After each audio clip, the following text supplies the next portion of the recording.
எல்லாம் மதுபானத்தை கொண்டும் சூதாட்டத்தை கொண்டும் உங்களுக்கு மத்தியிலே பகைமையையும் வெறுப்பையும் உண்டு செய்து அல்லாஹுவின் நினைவிலிருந்தும் தொழுகையிலிருந்தும் உங்களை தடுத்து விடுகின்றான். எனவே அப்படிப்பட்ட அந்த மதுபானத்தை நீங்கள் விட்டு ஒழிக்க மாட்டீர்களா என்று அல்லாஹு தஆலா கூறுகின்றான். அறிந்து கொள்ளுங்கள், யஅலமு அன்னல்லாஹ ஷதீதுல் இகாப், நிச்சயமாக அல்லாஹ் தண்டனை கொடுப்பதில் கடமையானவன். மேலும் நிச்சயமாக அல்லாஹ் மிகவும் மன்னிப்போனும் பெரும் கருணையுடையவனாகவும் இருக்கின்றான். அல் குர்ஆன் 5வது அத்தியாயம் 98வது வசனத்திலே அல்லாஹு தஆலா சொல்லி காட்டுகின்றான். பழையன கழிவதும் புதியன புகுவதும் என்று சொல்லக்கூடிய இந்த போகி திருநாளிலே எல்லா மக்களும் பழைய பொருட்களை எல்லாம் கழித்துவிட்டு புது பொருட்களை வாங்கி உபயோகிக்கப்படக்கூடிய ஒரு பழக்கம் போகி என்ற இந்த பண்டிகையின் மூலமாக தமிழர்களுக்கு ஒரு வழக்கம் இருக்கிறது. அதிலே இந்த நடைபெற்றிருக்கக்கூடிய இந்த பழைய விஷயத்தை தவிர்த்து கொண்டு அது பொருளாக இல்லாமல் நல்ல எண்ணங்களாக நல்ல செயல்களாக ஆக்கப்பட்ட ஒரு போகி என்று சொன்னால் இந்த ஆயத்து மதீனாவில் இறங்கும் போது நடைபெற்ற ஒரு சம்பவம். மதுபானம் ஹராமாக்கப்பட்ட ஆயத்து. அதுவரை மதுபானம் குடித்து கொள்ளலாம் என்ற சட்டத்தை மாற்றி மதீனாவிலே இந்த ஆயத்து இறங்குது. யா அய்யுஹல்லதீன ஆமனு, ஓ ஈமான் கொண்ட மக்களே, இன்னமல் ஹம்ரு வல் மைசிரு, நிச்சயமாக மதுபானமும் சூதாட்டமும் குறிபார்க்கக்கூடியதும் உங்களுக்கு மத்தியிலே அது ஷைத்தானுடைய செயலாக இருக்கிறது அப்படின்னு இந்த ஆயத்து இறங்கின உடனே மதீனாவிலே நடைபெற்ற ஒரு மிகப்பெரிய போகி என்று சொல்லலாம். போகின்னா பழையதை கழித்து விட்டு புதியதை புகுத்துவது தானே சொல்கிறார்கள். அப்போ அது பொருட்களை தாண்டி நல்ல எண்ணங்கள் நல்ல செயல்கள் தீய விஷயத்தை விட்டும் தடுத்திருப்பது. அன்று வரை பேரலாக வைத்துக் கொண்டிருக்கக்கூடிய அந்த அரபுலக மக்கள் மதுபானத்தை என்ன செய்யறாங்க, அடித்து ஒடிக்கிறார்கள். இந்த ஆயத்து இறங்கும் போது மிகப்பெரிய மதுபான விருந்து நடக்குது. அனஸ் ரலியல்லாஹு அன்ஹு நிறைய நபித்தோழர்களுக்கு அப்படியே ஊற்றி கொடுத்துட்டு இருக்கிறாங்க. மிகப்பெரிய ஒரு பிரம்மாண்டமான ஒரு விருந்து அவை நடைபெற்று கொண்டிருக்கும் பொழுது இந்த ஆயத்து இறங்குது. இந்த ஆயத்தை செவியுறாங்க. கேட்ட மாத்திரத்தில் உடனே உடைத்து தள்ளுகிறார்கள். மதீனாவிலே பேரலாக வைக்கப்பட்டிருக்கக்கூடிய அந்த மதுபானங்கள் எல்லாம் உடைத்து தூக்கி வீசி எறியப்பட்டு மழையால் ஏற்படுத்தப்பட்ட வெள்ளத்தை போன்று மது ஆறு ஓடியது. இது போன்ற ஒரு போகி உலகத்தில் யாரும் பார்க்க முடியாது. அது மட்டுமல்ல, அந்த நேரத்தில் இந்த மதுவை வெறுத்து ஒதுக்கி இந்த இஸ்லாமிய சமுதாயம் இன்று வரை அது ஹராம் என்ற அடிப்படையில் 1450 ஆண்டுகளையும் தாண்டி அந்த ஒரு கெட்ட செயலை அல்லாஹுடைய தூதர் அல்லாஹு தஆலா தடுத்தான். அதுவரை அந்த அல்லாஹுடைய தூதரை பின்பற்றக்கூடிய மக்கள் அதை என்ன செஞ்சாங்க, வெறுத்து ஒதுக்கினார்கள். எப்பொழுதுமே நல்ல எண்ணங்களை நாம் விதைக்க வேண்டும். தமிழர்ல சொல்லுவாங்க, வினை விதைத்தவன் வினை அறுப்பான், திணை விதைத்தவன் திணை அறுப்பான் அப்படின்னு சொல்லி தமிழர்கள் சொல்றாங்க. தமிழர்களுக்கும் அரபிகளுக்கும் ரொம்ப ஒற்றுமை இருக்கு. இந்த பழமொழி என்பது அரபியிலே இருக்கு. இதை போய் நீங்க அடிச்சு பார்த்தீங்கன்னா அரபு நாட்டினுடைய ஒரு வெப்சைட்ல இது போட்டிருக்கிறாங்க. இந்த வினை விதைப்பவன் வினை அறுப்பான், திணை விதைப்பவன் திணை அறுப்பான், மை இஸ்ரஅ ஷர் யஹ்ஸது ஷர் வமை இஸ்ரஅு தஹன் யஹ்ஸஹு தஹன் அப்படின்னு சொல்லி அரபிலேயே இது மொழிபெயர்த்து வச்சிருக்கிறாங்க.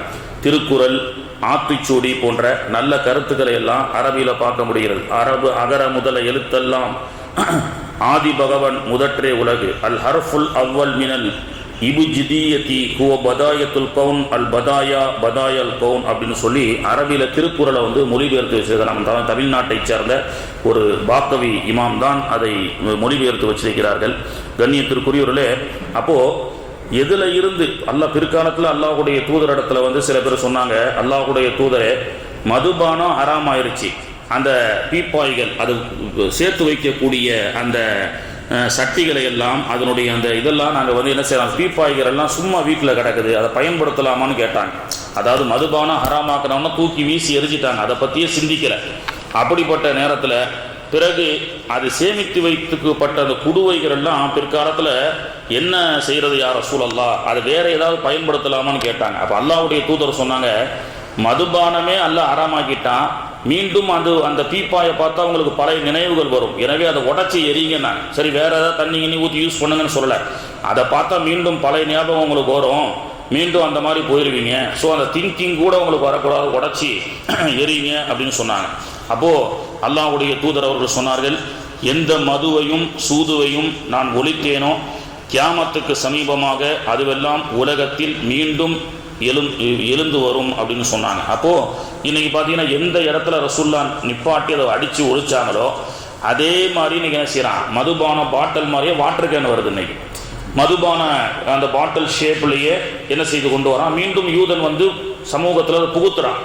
எங்கே ரசூலுல்லாஹ் நிப்பாட்டினாங்களோ அங்கிருந்து அந்த மதுபான பாட்டில் மாதிரியே தண்ணி, மதுபான பாட்டில் மாதிரியே சோடா, மதுபான பாட்டில் மாதிரியே சாதாரண கூல்ட்ரிங்க்ஸுகளாக விற்கப்படக்கூடிய ஒரு விஷயத்தை நாம் பார்த்து வருகிறோம். கண்ணியத்திற்குரியவர்களே, அப்போது நல்ல எண்ணங்களை நாம் என்ன செய்யணும், வெளிப்படுத்தணும். குறிப்பாக மத தலைவர்கள் அப்போது எல்லா நல்ல எண்ணங்களை ஏற்படுத்த வேண்டும், பேச்சிலையும் நல்ல எண்ணங்கள் இருக்க வேண்டும். நம்ம ஹதீஸில் இந்த மாதிரி விஷயங்கள்லாம் பார்க்கும்போது ஒரு கியாமத்துக்கு சமீபமாக என்னென்ன நடக்கும்னு நம்ம பார்த்தோம். அதில் அல்லாஹ்வுடைய தூதர் சொன்னாங்க, யமனிலிருந்து ஒரு நெருப்பு புறப்படும் அப்படின்னு சொன்னாங்க. இன்றைக்கி பார்த்தீங்கன்னா யமன்லேருந்து எப்படா ஒரு நெருப்பு புறப்பட்டு அது சமூகத்தை எப்படி அழிக்கும்னு நம்ம சிந்திச்சு இருக்கும்போதே இன்னைக்கு கலிஃபோர்னியாவில் மிகப்பெரிய ஒரு நெருப்பு புறப்பட்டு இன்னைக்கு பல்லாயிரக்கணக்கான வீடுகளை அழித்து வருகிறது.